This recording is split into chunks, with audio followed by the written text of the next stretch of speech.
हर महादेव दोस्तों, जय श्री कृष्णा, जय माता दी। आज का हमारा वीडियो है कि अगर आपको दुर्लभ बेलपत्र मिलते हैं, यानी कि आपको अगर 4 मुखी या 5 मुखी वाले बेलपत्र मिलते हैं और उससे भी ज़्यादा मुखी बेलपत्र भी कभी कभी मिलते हैं जो काफ़ी ज़्यादा दुर्लभ होते हैं, जैसे 6 मुखी, 7 मुखी, 8 मुखी, 9 मुखी, 11 मुखी या 13 मुखी बेलपत्र भी कभी कभी कुछ कुछ लोगों को मिलते हैं। तो इस तरह के दुर्लभ बेलपत्र अगर हमें मिलते हैं तो उनको किस तरह से हमें अपने बरकत स्थान पर रखना है। इस तरह के अगर बेलपत्र हमें मिलते हैं तो उन्हें हमें डायरेक्ट अपने बरकत स्थान पर नहीं रखना होता है, उनका एक छोटा सा पूजन करना होता है और वही हम आज की वीडियो में आपको करके बताएंगे। तो यहाँ पे आपको कुछ बेलपत्र मैं दिखा देती हूँ। ये मेरे पास एक 5 मुखी बेलपत्र है और यहाँ पे आप देख सकते हैं ये 4 मुखी बेलपत्र है। ये भी मेरे पास 4 मुखी बेलपत्र है। इस तरह से मेरे पास कुछ और भी बेलपत्र हैं। तो इनका किस तरह से पूजन करना है, साथ में पूजन करने के बाद में आप इनको लाइफ लॉन्ग किस तरह से इनको प्रिजर्व करके रख सकते हैं, वो भी मैं आपको लास्ट में ज़रूर बताऊँगी।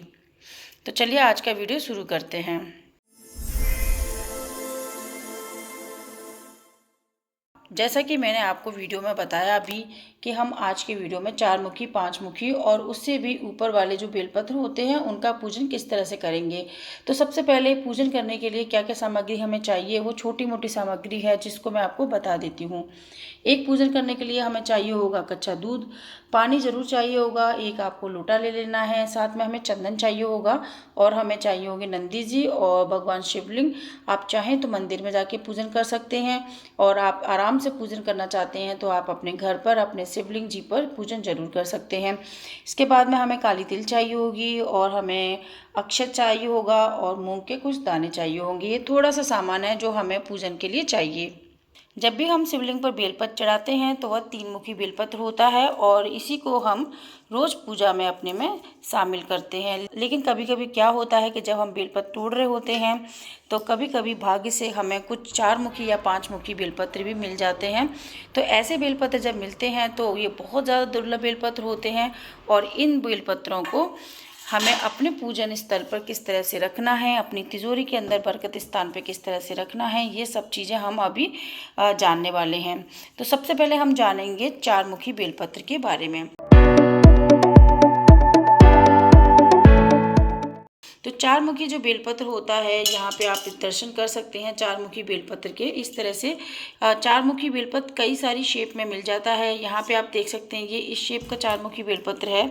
दूसरा हमारे पास 4 मुखी बेलपत्र इस तरह का है, तीसरा ये है और चौथा हमारे पास इस तरह का 4 मुखी बेलपत्र है और 5वां बेलपत्र ये है। तो ये मुझे एक ही दिन में इतने सारे बेलपत्र मिल गए थे, इसलिए मुझे लगा कि आपको मुझे ज़रूर बताना चाहिए कि इनका हमें क्या करना है। 4 मुखी बेलपत्र को शिवलिंग पर किस तरह से हमें पूजन करके अपने बरकत स्थान पर रखना है। तो सबसे पहले हम पूजन कर लेते हैं शिव जी का। तो शिव जी का पूजन करने के बाद में हम अपने जो बेलपत्र हैं उनको किस तरह से शिवलिंग के ऊपर समर्पित करेंगे वो हम आपको बताते हैं। तो आप चंदन से शिव जी का अभिषेक कर लें। सबसे पहले हमें 4 मुखी बेलपत्र लेना है और उसको इस तरह से लेके हमें शिवलिंग के ऊपर चढ़ा देना है। बेलपत्र चढ़ाने के बाद में हमें 4 लोटे शिवलिंग के ऊपर जल चढ़ाना है।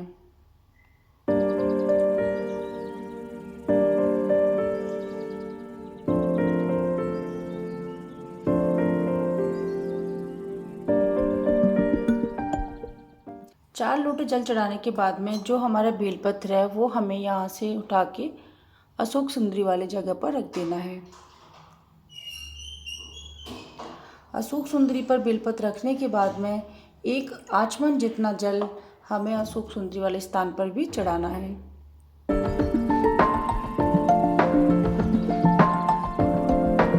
इसके बाद में 4 मुखी बेलपत्र को हमें लेके नंदी जी के सामने रख देना है। इसके बाद में हमें एक मूंग का दाना बेलपत्र के ऊपर रख देना है। अब हमें भगवान शिव को नमस्कार करके और उनसे आशीर्वाद लेना है। अब इस बेलपत्र को ले जाके हमें बरकत वाले स्थान पर रख देना है। ऐसा करने से हमें लक्ष्मी की प्राप्ति होती है और हमारे कार्यों में बरकत होती है, धन का लाभ होता है। तो ये हमारे 4 बेलपत्र का पूजन हमने कंप्लीट कर लिया है।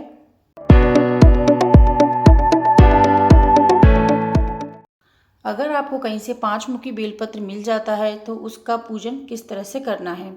सबसे पहले जो बेलपत्र हमें 5 मुखी मिलता है उसको हमें महादेव जी की जो जलाधारी होती है, जहाँ से बूंद बूंद करके जल महादेव जी के ऊपर गिरता है, उस जलाधारी का 5 मुखी बेलपत्र को स्पर्श कराना है। स्पर्श कराने के बाद में इस बेलपत्र को हमें शिवलिंग के ऊपर समर्पित कर देना है। शिवलिंग पर बेलपत्र समर्पित करने के बाद में हमें 1 लोटा जल शिवलिंग के ऊपर चढ़ा देना है। 1 लोटा जल चढ़ाने के बाद में हमें 1 लोटा दूध भी शिवलिंग के ऊपर चढ़ा देना है।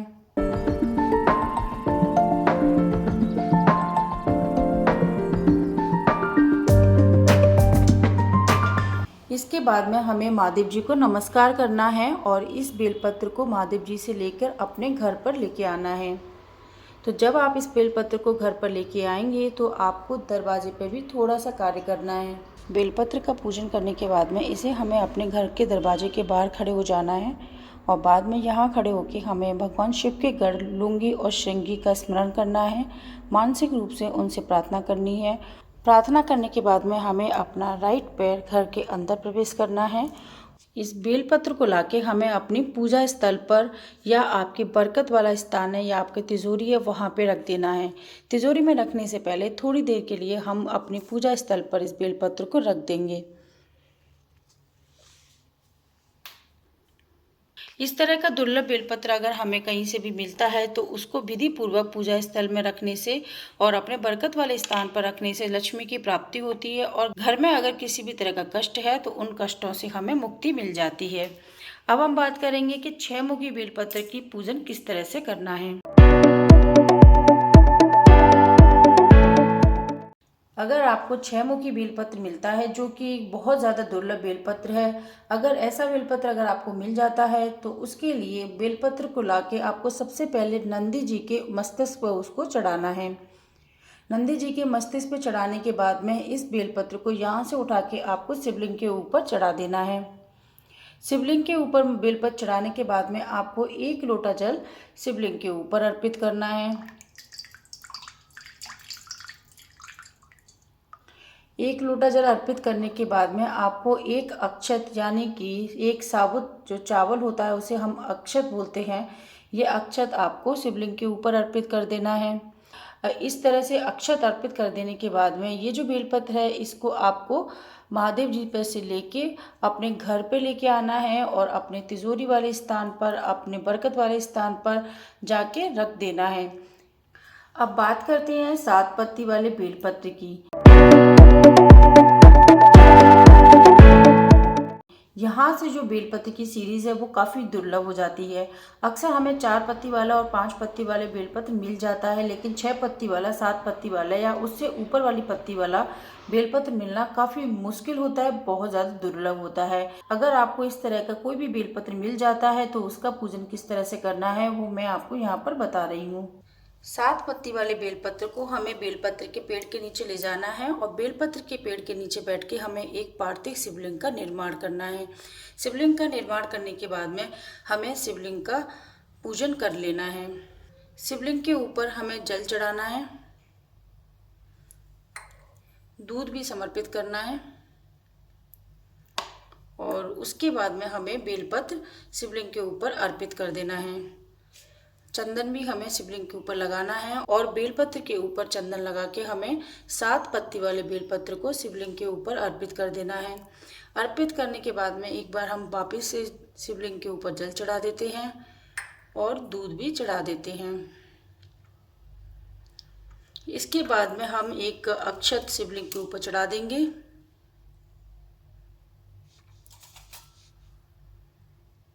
काली तिल जरूर चढ़ानी है और अब हम शिवलिंग के ऊपर काली तिल चढ़ा देते हैं और अगर आपके पास में भस्म है तो आप भस्म भी शिवलिंग को ऊपर चढ़ा दें। इस तरह से आप शिवलिंग का अभिषेक कर कर बेलपत्र को शिवलिंग पर से उठा लें। उठाने के बाद में 7 पत्ती वाले बेलपत्र को आपको वापस ले लेना है और यहाँ पर इस शिवलिंग के ऊपर हमें 3 पत्ती वाला बेलपत्र चढ़ा के आ जाना है।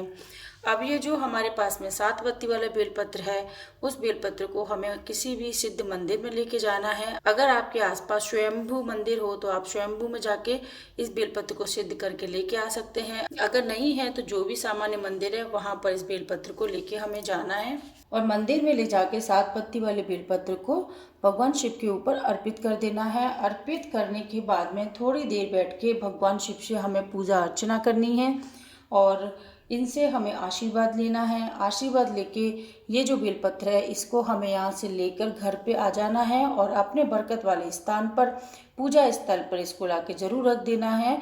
अब बात करते हैं 8 मुखी बेलपत्र के बारे में।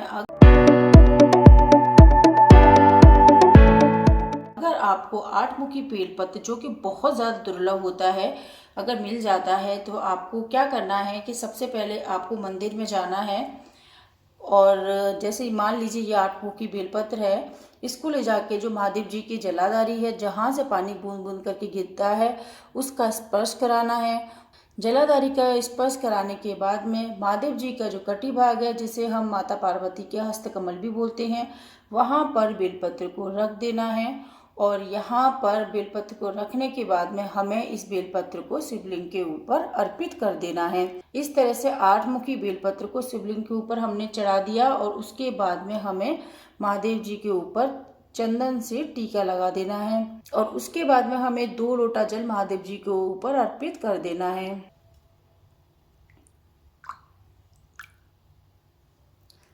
और 8 मुखी बेलपत्र की 8 पत्तियों के लिए हमें 8 मूंग के दाने महादेव जी के ऊपर अर्पित कर देने हैं और इस तरह से महादेव जी की, जैसे हम रोज नॉर्मल पूजा करते हैं, पूजा अर्चना करके 8 मुखी बेलपत्र को महादेव जी से लेके अपने घर पर लेके आ जाना है।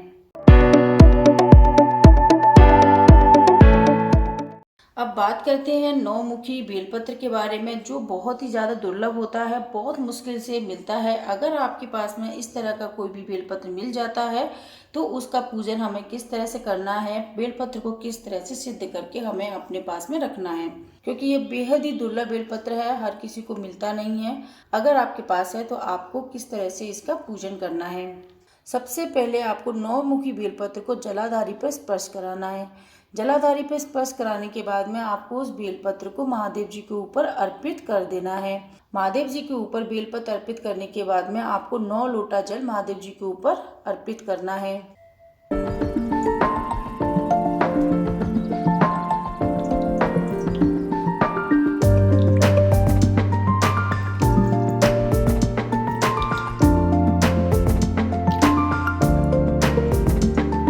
उसके बाद में आपको बेलपत्र को ले लेना है और इस बेलपत्र की 9 पत्तियों के ऊपर आपको एक एक अक्षत रखना है।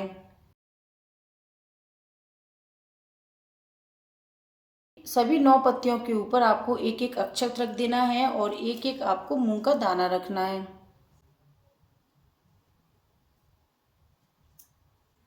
इसके बाद में हमें 9 पत्तों के ऊपर चंदन लगा देना है और चंदन लगाने के बाद में बेलपत्र को हमें गणेश जी के सम्मुख रख देना है और उसके बाद में हमें माता पार्वती जी के सम्मुख इस बेलपत्र को रख देना है और इसके बाद में हनुमान जी को हमें ये बेलपत्र चढ़ा देना है। इस तरह से हमें इन तीनों देवताओं के ऊपर इस बेलपत्र को चढ़ाने के बाद में फिर इस बेलपत्र को महादेव जी के सम्मुख लेके आ जाना है और अपने दोनों हाथों में बेलपत्र को लेके भगवान शिव का स्मरण करना है। उसके बाद में मंदिर से बाहर निकलते समय हमें इस बेलपत्र को नंदी जी के दाएं पैर की तरफ रख देना है और दाएं पैर की तरफ रखने के बाद में हमें इस बेलपत्र के ऊपर 3 मूंग के दाने समर्पित कर देने हैं।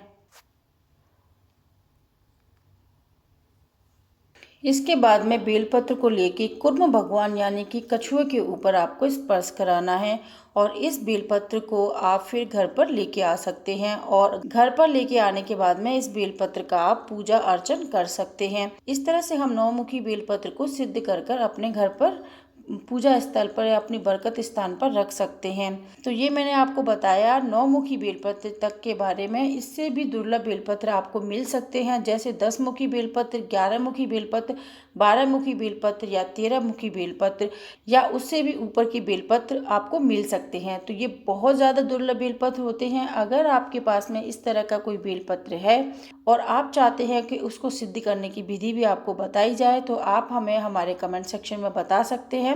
हम उसके ऊपर भी वीडियो बनाकर आपको बता देंगे। तो आज के वीडियो की जानकारी आपको कैसी लगी हमें कमेंट में ज़रूर बताएं और हमारे चैनल को सब्सक्राइब करें और वीडियो को लाइक करें। हम इसी तरह की जानकारी वाले वीडियो आपके लिए लेके आते रहते हैं। तो तब तक के लिए हर हर महादेव दोस्तों, जय श्री कृष्णा, जय माता दी, बाय बाय।